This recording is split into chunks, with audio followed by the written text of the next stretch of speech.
This as a number of pro-Palestinian protests get underway in the streets of Washington, D.C., all due to the Israeli Prime Minister Benjamin Netanyahu's joint session appearance before Congress in his speech. Joining us now to discuss all things surrounding that is Mr. Harley Lippman, is he a foreign policy expert back here on the Fox 5 Live Zone. Mr. Lippman, always good to see you, sir. Pleasure is mine. All right. So let's jump into it. Obviously, the Israeli Prime Minister Benjamin Netanyahu here to shore up support for his war in Gaza. This is going to happen in just about, let's say, an hour and 50 minutes or so. What does that look like to you? I think that he's trying to convince especially more the Democratic side of the House, because the Republican side is largely with him, that he needs support to complete this war. And that Israel was attacked. To remind people of that Israel has no interest in killing innocent Palestinians. It's painful for Israel to do so. It creates only more terrorists. The world then builds up in support of the Palestinian cause to the detriment of Israel. Israel becomes more isolated. So I think he'll make the point that it's not in Israel's interest to kill innocent Palestinians, but that the responsibility for that lies squarely with Hamas, who made the war, started the attack on October 7th, and do not protect their own citizens.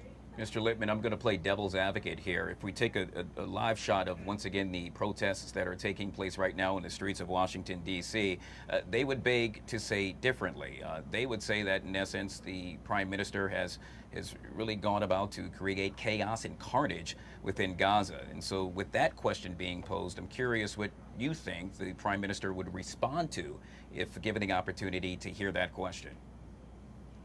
I think the Prime Minister would say, what else would you want him to do? Just apply this to any other country. If a country is attacked, and Israel's a small nation, so 1,200 of their people were murdered, most of them civilians, and tortured and raped. What would any other country do? Would they not bomb the terrorists because they're hiding behind civilians? I suspect every other country will do what they could, not only to go after the murderers of their own citizens, but we have to remember that also Hamas holds over 100 Israeli citizens. They kidnap people from their bedrooms, children, elderly. Again, I don't know any nation that would tolerate that. And they probably would have been more aggressive than Israel is. What happens is, if I were Bibi Netanyahu, what I would say, to your good question, playing devil's advocate, is that this is a world of social media. So all you see on television is a bomb going off in Gaza, and there sadly may be innocent Palestinians killed. So all you're going to see in this footage is innocent Palestinians. And of course it's horrible to see that. So without any analysis, without any real knowledge, they just simplistically draw the conclusion, oh my God, Israel's trying to kill these poor innocent people. Israel's a warmongering nation, they're committing genocide. It's just not true. This is just Israel, this is forced on Israel. And I will remind, lastly, the audience that when the United States went to war against Iraq and Afghanistan, they killed over 400,000 Muslims, 400,000. The Hamas is saying that Israel killed 40,000. And there were virtually no demonstrations saying that the United States was not killing civilians. And the United States, not intentionally, was killing civilians because they were trying to get to the terrorists and they were trying to get to the Taliban. Mr. Lippman, as we speak, we're taking a live look at Vice President Kamala Harris arriving in Indianapolis, where she's set to speak before a black sorority later today. Of course, all eyes on her as well with regard to her now seeking the presidency. With that being said, we know that she will not be at the joint session congressional hearing, or shall I say speech today. Her and at least 80 other Democratic congressional members. What do you think that says to the Prime Minister? Well, it's clearly a snub. She's going to a sorority and prioritizing that over meeting America's most important ally in the Middle East when they're in the midst of a war for survival. It's disappointing, but clearly it's making a statement. Bibi Netanyahu has low in popularity polls in Israel and the United States, but He is the democratically elected leader of that nation. And our bonds with Israel are stronger than any one person. We can't say, oh, we don't like this person's policy, so we're not going to meet him and hear what he has to say. And on the contrary, we're even going to snub him. I don't think that this is smart foreign policy and smart decision on behalf of people who are going to boycott.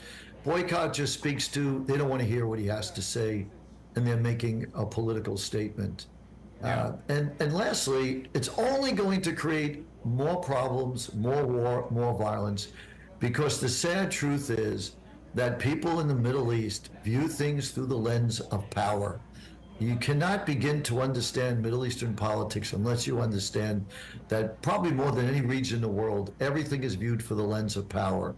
And if they see the Prime Minister of Israel being snubbed, that can only encourage radical nations in the Middle East to test the United States and test Israel's resolve as they see daylight between Israel and the United States. So not helpful. Yeah, Mr. Lippman, we do know that the Vice President Harris and President Biden are scheduled to meet with the Israeli Prime Minister tomorrow. He is then set to meet with former President Trump in Florida on Friday. So we have confirmed that, and that is due to happen. I want to touch back to the Israeli Prime Minister in the whole seeking of a ceasefire, if you will. A number of folks are stating that that's what this is all about. His arrival here, right here in America, is to actually find a way to find that ceasefire, whereas many say that's just not going to happen anytime soon. Well, apparently it looks like it will happen. I mean, you never know, of course. A lot of things could come up at the last minute. There's been disappointments before, but they've never been this close to a sort of resolution, a ceasefire and the release of hostages in stages. This is what I'm hearing. So, as they say, fingers crossed, if we keep going in the right direction and nothing significant happens to derail this, it looks more likely than not we're actually going to see some resolution here, a ceasefire and the release of hostages. Mr. Lippman, we have several pictures, obviously, of you with the Israeli Prime Minister Benjamin Netanyahu. So it is obvious you have had the opportunity to meet the man, to have had a conversation with the man. Your gauge on him, out of curiosity. I myself have not had the opportunity to do so, and so I'm curious, what sense did you get from him, if any? Someone who's very confident. He's beleaguered, but he's very strong. Someone who is determined to defeat the enemy Hamas, feels that he will be vindicated. The example when I met with him that he gave was that the Biden administration and most countries in the world said, don't go into Rafah. It's going to be a catastrophe, a humanitarian crisis. Well, Israel went in Rafah, is in Rafah, and they successfully evacuated nearly 1 million Palestinians from Rafah safely and quickly. And the Biden administration said it will take weeks or months. Israel did it in less than a week. And they have a lot of success against Hamas. And the reason why Hamas is willing to finally make an agreement now is because they're under huge pressure from Israel militarily, and they're badly losing this war. For those that state the Israeli Prime Minister has been too hard, I'm curious, because if you look at the headlines, you'll see, has he been too hard-lined? Is he going down the wrong path? And so with that being said, there has to be speculation as to the route he's going about to handle the war in Gaza. Would you say so as well? Could you repeat that question again, please? With regard to the Israeli Prime Minister being hardline, is he taking a hardline approach to the Hamas within Gaza? It depends how you define hard line. I would say, I don't know of any Israeli prime minister that would do anything different. Maybe other prime ministers would have ended the war quicker. But again, Hamas is unique in its difficulties. It's the most protected place on earth. It's protected by Amnesty International, by the UN, by student demonstrators, by tunnels that are bigger than the New York subway system. It's an engineering wonder. Booby traps. They don't want to kill their own hostages. They want to kill as few Palestinian civilians as possible. And they're under the eyes of the media all over the world.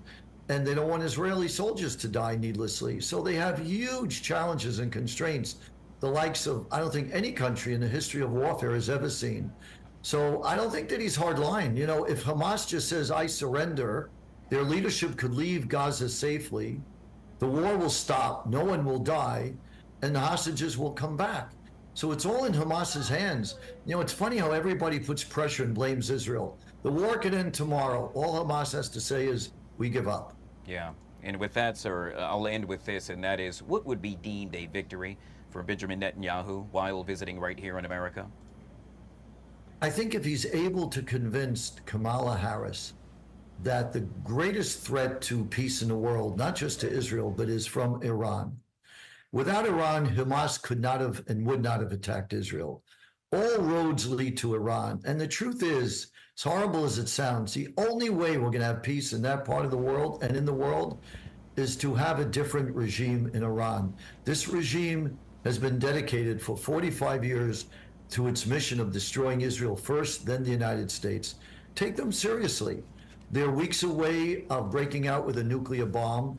And I think that Bibi Netanyahu wants to convey that every administration has said that they will not let, including the Biden administration, will not allow Iran to get a nuclear bomb. Well, according to Secretary of State Anthony Blinken, they're a week or two away from enriching uranium to have that bomb. So now's the time that we need strong action to prevent a far worse, greater World War III, which will happen if we don't stop Iran now. Mr. Harley Lippman, once again, foreign policy expert, kind enough to join us right here on the Fox 5 Live Zone. Sir, truly appreciate your time. Thank you so much. My pleasure. Thank you.